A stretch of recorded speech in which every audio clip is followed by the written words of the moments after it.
All right, welcome back to Target Crime. I'm your host, Randy Bass. On this show, we are talking about the people, police, prosecutors who are making your neighborhood safe and how they influence policies and programs that are keeping our communities more safe for everyone. This week, we were talking with Montgomery County's longtime top prosecutor, John McCarthy. He's not going anywhere anytime soon. He just ran unopposed earlier this summer in the primary election. Mr. McCarthy, thank you so much for joining us for this week's episode of Target Crime. We really appreciate it. Thank you, Randy. It's great to be with you. I'm happy to join you to talk about these important topics. Help keep our community safe. Absolutely. And so we'll get right into it. Heading into what's expected to be another term, what is motivating you to stay in this role and keep going? Can I say, I love my job. I love the job. I love serving the people of Montgomery County. Quite candidly, I think I have assembled a great staff of men and women that work for me. We handle about 35,000 criminal matters a year. I have about 200 people that are working here, and they're dedicated and trying to help keep the community safe. And I'm excited every day to come to work with these individuals who I think are really dedicated to the mission that we've established to try to make Montgomery County as safe a community as it possibly can be. And I think we try to do that every single day in a lot of different ways. And Mr. McCarthy, what do you think are some of the challenges facing you heading into another term? We've seen the landscape shift in Montgomery County quite a bit. What are you looking ahead toward here in the next few years? Well, you cannot be in our community over the last year and not become a little bit concerned about some of the issues regarding violence that have occurred in our schools. Very sad to note that in this year alone, we had two different schools where we experienced school shootings in our schools. Obviously, we have a very large school system, 16th largest in the entire nation. Obviously, the security of our children is something that every member of our entire community values, making sure that they're safe. The fact that we've had a record number of guns seized inside of schools, we've had two shootings, and there is increased violence that has occurred kind of more routinely than it did in the past within the four walls of the schools.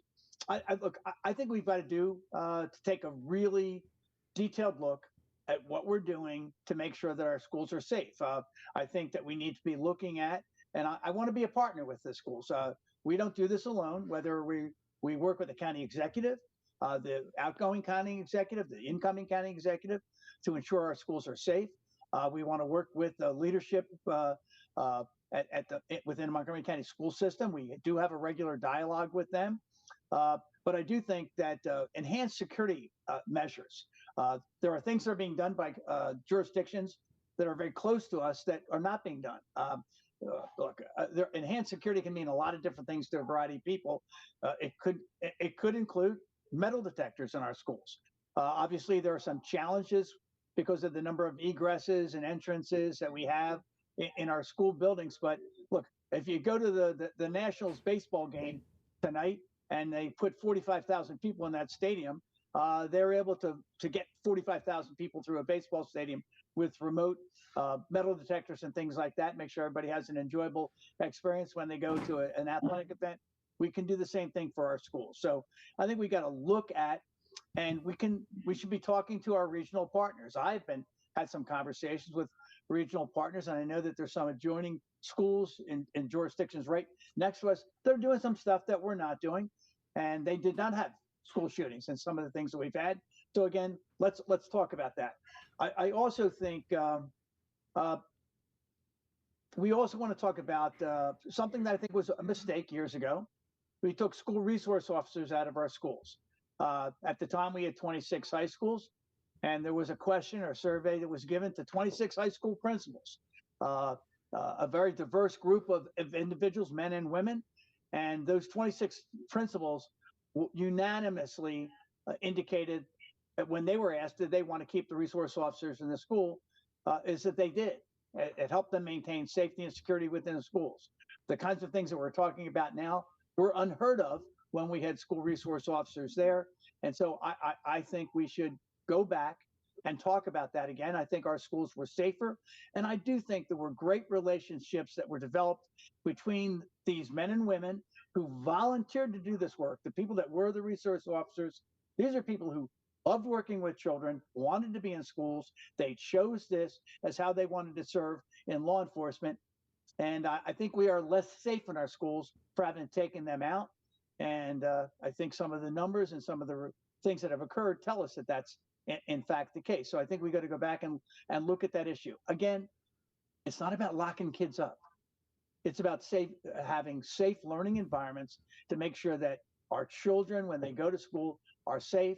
They feel safe. Look, to me, sometimes we actually seize weapons, and we seize a weapon from a child who might be taking a weapon to school, even a handgun. They'll say, "Well, I'm bringing a gun to school because I need a weapon to protect myself in school."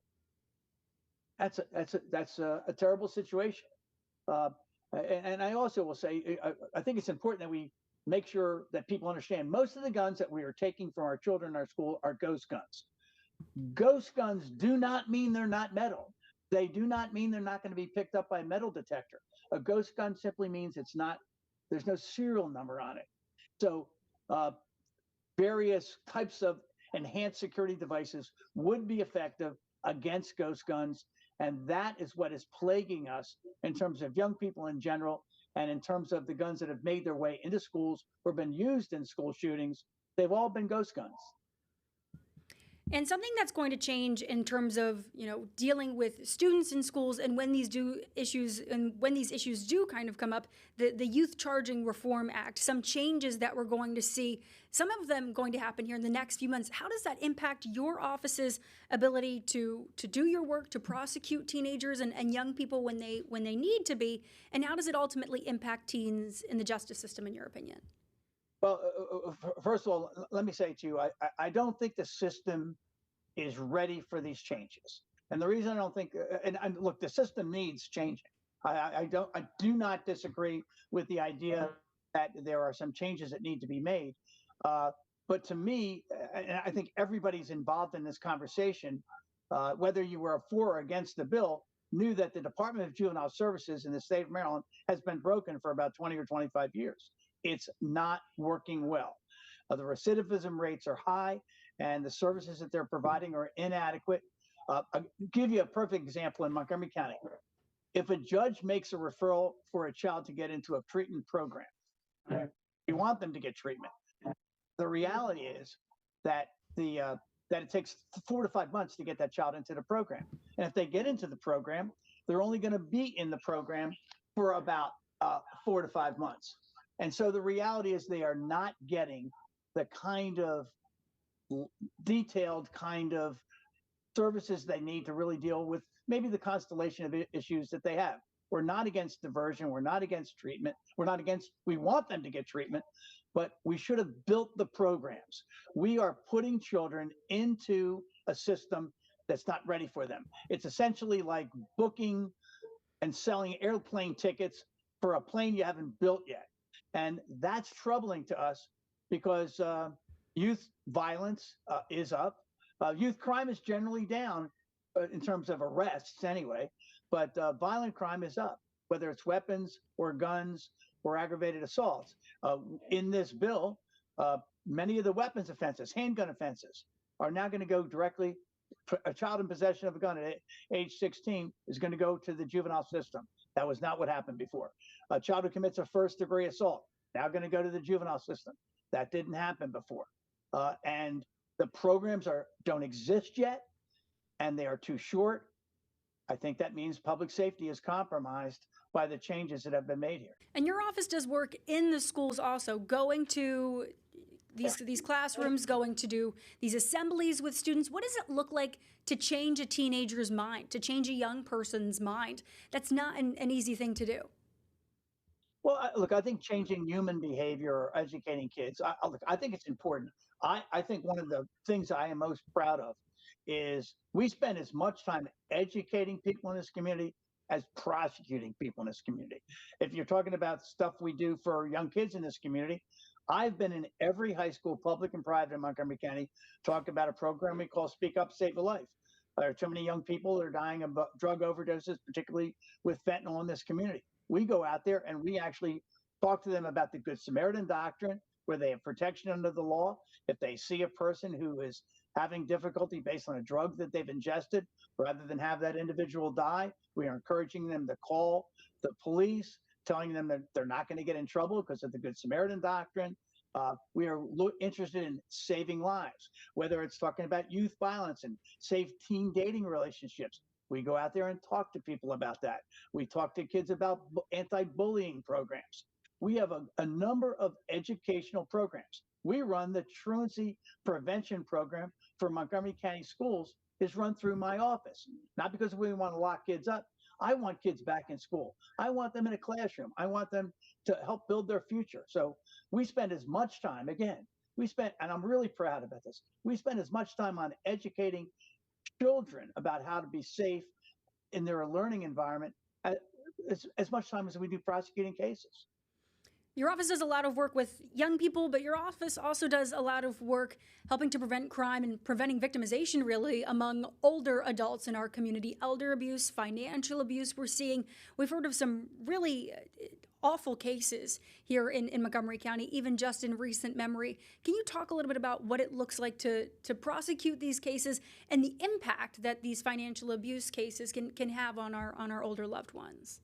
Well, I know that you and I talked only yesterday about a financial abuse case where a 72-year-old woman scammed a 50-year-old man in my community out of over $400,000. They met on a dating app, uh, and she presented herself falsely in about every way you possibly could to him. And over the course of a number of years, took $410,000 from him that she claimed that she was putting into investments through Goldman Sachs in Pfizer. And in reality, what she was doing is she was taking that money, gambling to various casinos and buying herself automobiles. Like, I think the car that I saw the pictures of was the Alfa Romeo car that she bought for herself with his money. So again, educating people in our community who are seniors, and we have the largest senior community in the state. We have pretty close to 230,000 individuals who live in this community over the age of 65. Most are retired on pensions, where they've saved a great deal of money. So there's kind of, if you were a scammer, this is a pretty target-rich environment here in Montgomery County, where you have a lot of seniors who are very trusting individuals who can be taken advantage of by, imposter schemes, or people are imposters and pretend to be FBI agents, the IRS, romance scams. We're out there all of the time trying to educate people about common sense things they can do, protect themselves so that their money is not taken from them. Because a lot of these scams actually originate overseas. The money that you're giving this money to people that are in India or in Eastern Europe, that you're not going to get your money back. So the best thing we can do is educate you so you don't fall prey to it at the beginning, because getting the money back is nearly impossible. And sometimes there's things you can do, and sometimes there's not things you can do to help get justice for these victims, whether they live in our community or communicating with somebody outside of this community. What does it look like to prosecute these cases? In the case you just described, there was a whole wealth of evidence. Often, I'm sure there's a paper trail or a digital trail in some of these financial abuse cases. And I will tell you, the financial abuse cases do leave a digital trail. In the case, again, that we were speaking about only yesterday, these financial cases sometimes take a couple of years to put together, because you're literally following the money. And in this instance, there were lots of transactions back and forth between the two individuals with repeated representations of where the money was going and what it was being invested in. And in reality, the money was being taken. He was being scammed. He did not know that. He trusted this individual who not only lied to him about the scams, but lied about her educational background, lied about her family. When she bought an Alfa Romeo with the victim's money, and he commented on, where did you get the Alfa Romeo? She claimed her father had bought her the car. So, I mean, this was a relationship built on lies that began from an encounter over a dating website and all this was done over about a 3 or 4 year period of time. When you go out into the community, specifically our senior communities, our more elder communities, or representatives from your office go there, what does it look like to go forward and, give them advice? What kind of advice are you giving them when you go to these communities and tell them, how can they avoid becoming victims themselves? I really appreciate that question, and I say there's a couple of rules I always try to tell them. Number one, with yourself, first of all, we try to educate them about what the most common schemes are, what is happening in Montgomery County now that we're aware of. We teach them about those scams. But in terms of becoming a victim, number one, if your cell phone rings and you look down at the number and you don't know it, don't answer the phone. The vast majority of the times, these are scammers. If it's someone that's related to you, they'll know you, they'll send you a text, call you back. You don't know the number, don't answer your phone. The two most dangerous things in your house, by the way, are your phone and your computer. If you're on your computer, don't click on pop-up ads. Never turn your computer over to a third party who send you some kind of a link. Oh, by the way, you're just about to run out of storage. So click this link, turn your computer over to us, and we'll clean up your storage. They're not cleaning up your storage. They're stealing all of your financial information, all the personal data that you have stored in your computer. Don't turn your computer over to anybody. Don't click on pop-up ads. If you have financial records, always have two sets of eyes on it. Never have only one person, even if it's a family member. Always have at least two sets of eyes that get to look at the books, at the financial accounts, and the bank records. Never leave it to one single individual. There are some common sense things we can do here that that can make us safer. And I would also say a lot of it is talking to each other. We also talk to our seniors about talking to each other. And if they come to educational seminars, we encourage them to mingle and discuss and to spread the information that they've learned.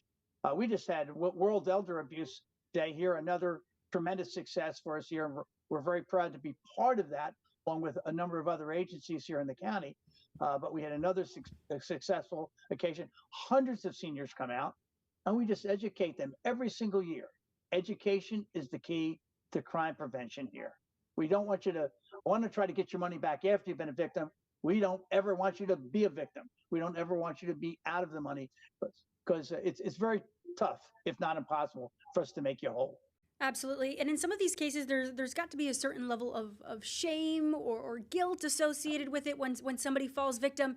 And someone might be afraid to tell their loved one. Someone might be afraid or shameful feeling to come forward to police or to prosecutors. What's your message to them? Don't let shame stand in the way. I will say to you, of crimes that are reported to the police nationwide against seniors, only 4% of those cases come because the person who's the victim reported it to the police. And you already said this in your question to me. And I will tell you, seniors know this every time I go out there. What is the number one impediment to someone reporting that they've been a victim of a crime? It's pride. People are pride and embarrassment that they were taken, that somebody pretended to be an FBI agent or the IRS, or that they gave into something. Like somebody called me and said, it's either the grandma scam. Hey, grandma, I'm in jail. Can you send me $1,000? They're about to lock me up. I don't want my mom and dad to know. Well, the person's not your loved one. And it's increasingly difficult, because every day we can talk about scams today. I can trust me, but tomorrow there'll be five new ones. And one of the things we're now seeing is the intervention or the use of AI products, where they generate computer images of real people speaking to you. And obviously, they are not the pitch man for the product, but they certainly look like it when you look at what is being presented to you. Mr. McCarthy, I appreciate your time. I know we only have a few more minutes left here. I feel like we've talked about a lot of the important issues facing Montgomery County families right now, talking about our young people, our older people. Is there anything else, right now that's keeping you up at night? I